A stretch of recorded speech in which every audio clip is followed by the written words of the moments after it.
ಬೆಳಗಾವಿಯಲ್ಲಿ ಕಾಂಗ್ರೆಸ್ನ ಸತೀಶ್ ಜಾರಕಿಹೊಳಿ ವಿರುದ್ಧ ಕಣಕ್ಕಿಳಿದಿರುವ ಮಾಜಿ ಕೇಂದ್ರ ಸಚಿವ ಬಿಜೆಪಿಯ ಸುರೇಶ್ ಅಂಗಡಿ ಅವರ ಪತ್ನಿ ಮಂಗಳಾ ಅಂಗಡಿ ಗೃಹಿಣಿಯಾಗಿದ್ದು ಅವರಿಗೆ ರಾಜಕೀಯ ಅನುಭವ ಇಲ್ಲ, ಅನುಕಂಪದ ಅಲೆಯಲ್ಲಿ ಚುನಾವಣೆ ಗೆಲ್ಲುತ್ತಾರೆ ಎಂಬ ಬಿಜೆಪಿಯ ಲೆಕ್ಕಾಚಾರವನ್ನು ಬೆಳಗಾವಿಯ ಮತದಾರರು ಸುಳ್ಳಾಗಿಸಲಿದ್ದಾರೆ ಎಂದು ಮಾಜಿ ಸಚಿವ ಬೆಳಗಾವಿ ಲೋಕಸಭಾ ಚುನಾವಣೆಯ ಕಾಂಗ್ರೆಸ್ ವೀಕ್ಷಕ ಅಭಯ್ ಚಂದ್ರ ಜೈನ್ ಹೇಳಿದರು. ಅವರು ಮೂಡಬಿದ್ರೆ ಪ್ರೆಸ್ ಕ್ಲಬ್ನಲ್ಲಿ ಸುದ್ದಿಗೋಷ್ಠಿ ನಡೆಸಿ ಮಾತನಾಡಿದರು. ಪ್ರಧಾನಿ ಮೋದಿಯವರು ಕರ್ನಾಟಕವನ್ನ ನಿರ್ಲಕ್ಷಿಸಿದ್ದರಿಂದ ಅಭಿವೃದ್ಧಿ ಕುಂಠಿತವಾಗಿದೆ, ಆರ್ಥಿಕ ಕುಸಿತದಿಂದ ಜನರ ಬದುಕು ದುಸ್ತರವಾಗಿದೆ.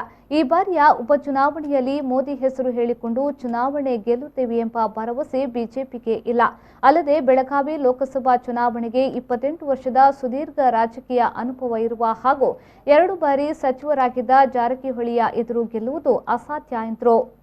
ಸಿಡಿ ಪ್ರಕರಣದಲ್ಲಿ ರಾಜ್ಯದ 225 ಶಾಸಕರು ನೈತಿಕ ಪರೀಕ್ಷೆಗೊಳಪಡಲಿ ಎಂದು ಸಚಿವ ಸುಧಾಕರ್ ಅವರು ಸದನದಲ್ಲಿ ನೀಡಿದ ಹೇಳಿಕೆಯನ್ನು ಖಂಡಿಸಿದ ಅಭಯ್ ಚಂದ್ರ ಜೈನ್ ಅವರು, ರಾಜ್ಯದಲ್ಲಿ ಈಗಲೂ ಕೆಲವು ಆದರ್ಶ ಶಾಸಕರಿದ್ದಾರೆ, ಎಲ್ಲರ ಬಗ್ಗೆ ಆರೋಪ ಹೊರಿಸುವುದು ಸರಿಯಲ್ಲ ಎಂದು ಹೇಳಿದರು. ಆರೋಗ್ಯ ಸಚಿವರು ಒಬ್ಬ ಪ್ರಜ್ಞಾವಂತ ಆರೋಗ್ಯ ಸಚಿವರು ಒಂದು ಸ್ಟೇಟ್ಮೆಂಟ್ ಕೊಡ್ತಾರೆ. 225 MLAಗಳಿದ್ದಾರೆ ರಾಜ್ಯದ ವಿಧಾನಸಭೆಯಲ್ಲಿ, ಯಾರು ಸಾಧ್ಯ, ಯಾರಿಗೆ ಉಪಪತ್ನಿ ಇಲ್ಲ, ಒಂದು ಕ್ವಶ್ಚನ್ ಮಾರ್ಕ್. ಇದು ಇಡೀ ರಾಜ್ಯದ ಜನತೆಯ ಆತ್ಮಸ್ಥೈರ್ಯವನ್ನು ಕುಂಠಿತಗೊಳಿಸುವಂಥ ಕೆಲಸ. ಅವರಿಗೆ ಬೇರೆ